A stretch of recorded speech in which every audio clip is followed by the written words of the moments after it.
हाय दीदी, नमस्ते, प्रणाम। मेरा यूट्यूब चैनल चंदा कुमारी भोजपुरी गीत पर आप सभी का स्वागत है। आज हम एक चुमावन के गाना गाने जा रहे हैं, बहुत सुंदर।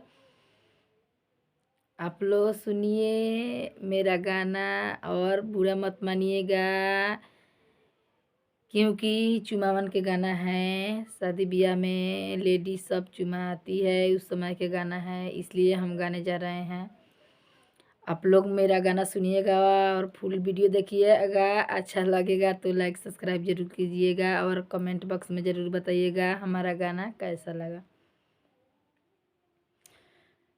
भाभी के चुमावे जो निधि है रे माई, भाभी के चुमावे जो दिए रे माई, भैया से छुआ के भाभी अइली बड़ी रे माई, भैया से छुआ के भाभी अइली बड़ी रे माई, छुआ के छुआइली बड़ी न होइले नइखी रे माई, छुआए के छुआइले बड़ी नाइल नइखी रे माई, दीदी के चुमे जनी,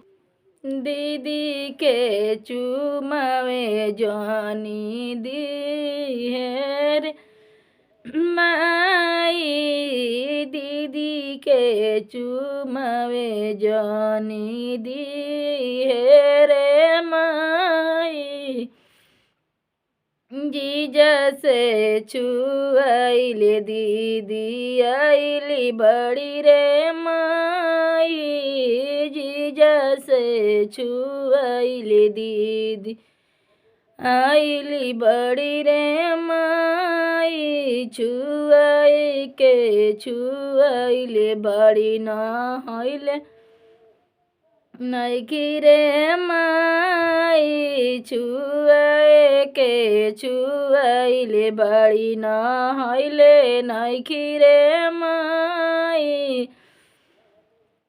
मौसी के चुमे जो निधि है माई, मौसी के चुमे जो निधि है रे माई, मौसा से छुआइली मौसी आइली बड़ी रे माई, मौसा से छुआइली मौसी आइली बड़ी रे माई, छुआए के छुआइले बड़ी न होइले नइखी रे माई, छुआए के छुआइले बड़ी न होइले नइखी रे माई, फुआ के चुमे जनी दी है रे माई, फुआ के चुमे जनी दी है रे माई, फूफा से छुआइले फुआ आइले बड़ी रे माई,